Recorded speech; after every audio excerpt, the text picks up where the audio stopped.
Jovem Vibrante, um pouco diferente dos nossos últimos temas, não é um aspecto da espiritualidade, não é uma forma de viver a vida cristã, é uma etapa de vida, uma faixa etária, uma parte do corpo de Cristo. Então queremos fazer um pouco diferente, uma proposta de apresentar um bate-papo, uma pequena conversa entre alguns jovens que têm tido sede de uma vida genuína em Deus. E graças a Deus temos muito mais jovens com esse coração vibrante do que tempo disponível para as apresentações. Mas esperamos que essa pequena amostra possa estar sendo estímulo, possa estar sendo incentivo, não só na vida dos jovens ouvindo, mas de toda a igreja.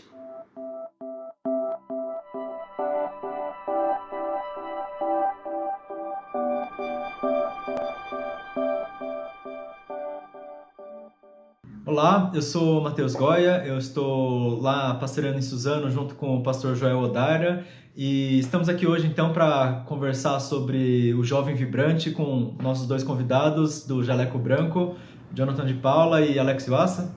Se apresentar? Oi gente, bom, eu sou o Jonathan, sou da Rolines do Bosque e tamo aí gente, vamos ver o que a gente consegue falar aí.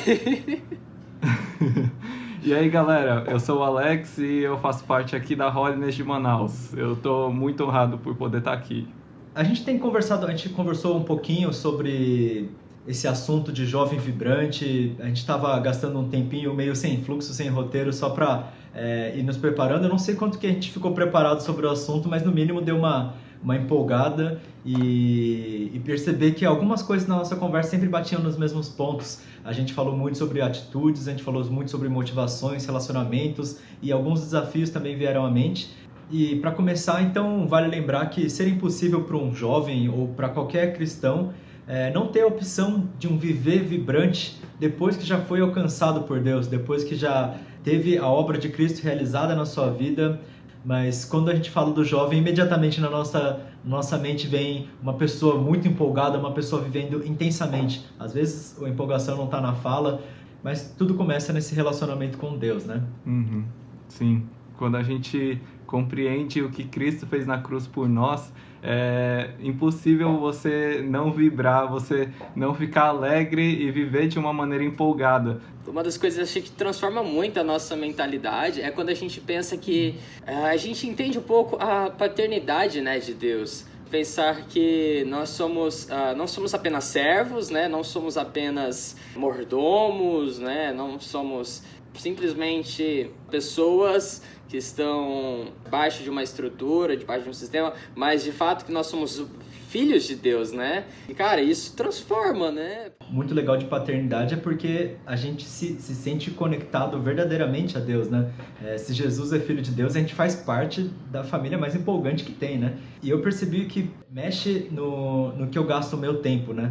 Uhum. Eu tenho escrito poemas ultimamente e eu percebi que eles, em geral, estão muito permeados por essa ideia de redenção. Para mim, eu tenho visto muito, em tudo que eu tenho produzido, esse tema sendo permeado. Uhum. E é muito interessante porque, não me esqueço, isso continua sendo motivação. Não perde o gosto, né? Não é que nem comida que a gente mastiga demais e some. É um negócio que continuamente tem sido. Não sei como você tem experimentado isso na parte prática, no seu dia a dia. Eu acho que faz total sentido quando a gente vive o Evangelho, e para a gente entender o Evangelho não tem outra forma a não ser gastar tempo lendo, relacionando com Deus. Então eu penso que tem muito a ver com um devocional também. A gente tem que estar firme nessa questão para a gente estar entendendo o que a palavra diz, né? E realmente estar trazendo aquela metanoia, a transformação da nossa mente, para a gente começar a viver de maneira empolgada e vibrante, né? Que eu estava meditando isso hoje, né, no Sermão do Monte, em Mateus 6. Às vezes a gente tem uma perspectiva de algo vibrante como aquela pessoa empolgada, né, ela é extremamente carismática e espontânea, que consegue fazer tipo, ações assim, tipo, bem fortes, né, visíveis, né. E Jesus lá no capítulo 6 ele está falando justamente disso, né, daquelas pessoas que estão lá orando assim com voz alta, simplesmente apenas para serem observadas discipulados, né, e talvez transmitirem alguma religiosidade ali, né, mas Jesus ele está chamando elas de hipócritas, né, porque no final de tudo, elas não desenvolvem o relacionamento de fato com Deus, né, que vai acontecer ali, na verdade, no secreto, né, e não nos palcos, né. Então, essa questão de devocional, né, e principalmente desse cultivo do secreto é extremamente importante, porque de fato é onde a gente vai ter uma espiritualidade vibrante, né, é nesse relacionamento íntimo com Deus, e que muitas vezes essas pessoas elas não vão ver. E é interessante porque parece o mais essencial, é o que sustenta a gente, né? É a parte que é diária, é a parte que eu tenho todo dia, chama devoção por um motivo muito especial, né? O nosso devocional é a nossa forma de demonstrar que a gente tem a vida com Deus, não é só da boca para fora, mas a gente vive isso independente de ninguém ver. A gente dirige para Deus as nossas palavras, mas também preenche a gente, é onde a gente cresce, é onde a gente tem familiaridade com a palavra, que nos momentos difíceis vai vir a memória de tanto meditar, de tanto passar, transforma a vida, né? E não deixa uma vida performática. Eu acho que isso torna uma vida coerente e a gente realmente só vai conseguir transmitir para as outras pessoas. Então, ir de pregar o Evangelho. Como é que a gente vai ir pregar o Evangelho se a gente não conhece? É tão fundamental, né? Passar tempo com Deus em oração, em leitura da palavra e especialmente em leitura. Eu tenho uma dificuldade muito grande de ter a disciplina de diariamente estar estudando a palavra, de ler. Eu creio que isso é uma base fundamental. E é interessante isso, né? Como a vida em secreto e a vida em comunitário elas se correlacionam, né? Um dos aspectos super, assim, que eu acho que pegaram muito, por exemplo, nessa quarentena, é o relacionamento do jovem com a família, por exemplo, né? E que de alguma forma, Deus, quando ele entra na vida da pessoa, ela transforma as áreas e, consequentemente, transforma também essa área dessa vida familiar, né? Parece que seria assunto diferente, né? O meu relacionamento com a família é uma coisa, o meu relacionamento com Deus é outra, mas a partir do momento que a gente vive com Deus, meu relacionamento com a família é devido ao meu relacionamento com Deus. Tudo deriva do nosso relacionamento com Deus, né? O nosso contato com pessoas faz sentido e a gente tem vontade de ter contato com pessoas porque a gente tem um contato com Deus. É uma coisa que já nasce no nosso coração porque a gente foi feito para viver dessa forma, né? Em Deus a gente encontra propósito nisso, né? Imagino que talvez quem não tem essa mesma crença vai interpretar a família ou outros relacionamentos diferentes. Isso que você falou, Matheus, sobre o propósito do jovem, eu acho que tem tudo a ver com a família também, porque como a gente é influenciado pelos nossos pais para decisão do curso, né, e muito mais a gente buscar de Deus o que a gente tem que fazer. Então, os ministérios também que a gente vai se envolver, como é importante a gente ouvir a família e como você disse, mesmo que não seja cristão, a ordem de Jesus foi honrar pai e mãe. O mandamento, né? Então, eu creio que a gente tem que obedecer os nossos pais e a gente tem que realmente ouvir o que eles têm para falar para nós, porque Deus usa a vida deles. E só aproveitando aqui, agora que você falou dos nossos pais, fica aqui a curiosidade.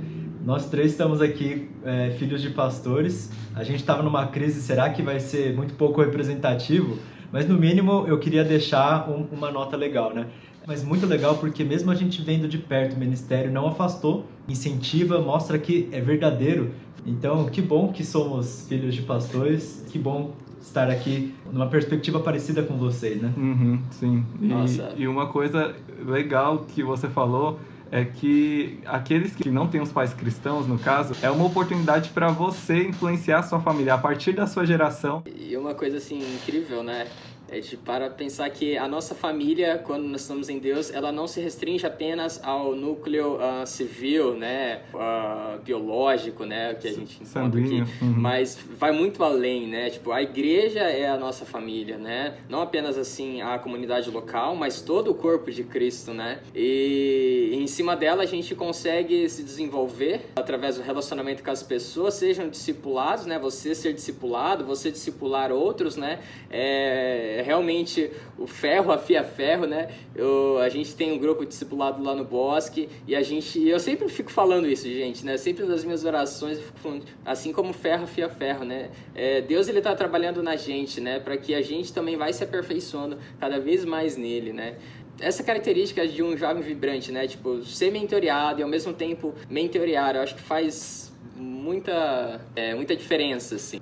Sim, eu conto por mim até. Na faculdade eu comecei a realmente ser mais relevante, a ser mais ousado, porque eu encontrei pessoas dentro da minha faculdade, do meu curso, que são cristãs também. Então eu consegui realmente ir mais para frente, ser mais ousado na pregação do evangelho lá na minha sala, na minha universidade, porque eu me juntei com pessoas, né? Então, quando a gente realmente está atento aos relacionamentos e Deus mesmo, ele manda conexões que vão nos impulsionar para o nosso chamado, né? Viver vibrante é um negócio que é um pouco difícil, né? O tempo todo você tá empolgado. Mas é muito fácil também de ser lembrado, porque se a gente está cercado pelo contexto de Deus, o tempo todo isso me estimula. Se eu tenho sido discipulado por alguém, essa pessoa pode me lembrar. Se eu estou discipulando alguém, eu também posso fazer esse papel. Isso nos impulsiona, isso nos faz ter uma perspectiva não só individual, mas na verdade a gente cristão nasceu para ser comunitário, né?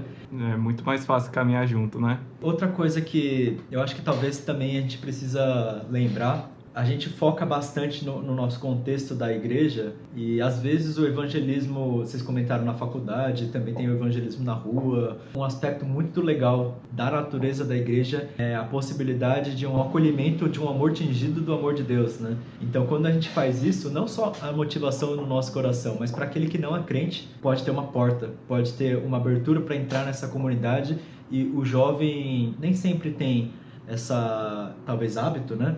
Porque a gente pensa muito em círculos e grupos de amizades, mas às vezes é um pouco difícil de fazer um espaço, né? Vamos fazer um acolhimento. Alguém que eu não conheço, eu tenho que me esforçar para colocar ele no grupo, porque não é uma conversa exatamente natural. Mas esse esforço vale a pena, porque para essa pessoa vai ser diferente e para mim eu vou perceber que eu estou vivendo de acordo com os preceitos de Deus, eu estou sendo igreja da forma que a igreja deve ser. Eu acho interessante isso, porque a partir do momento que a gente entende, assim, talvez nossa identidade, né, automaticamente, de alguma forma a gente vai ser direcionado para o nosso propósito, né, para aquilo que a gente nasceu para ser, né, nasceu para fazer, né.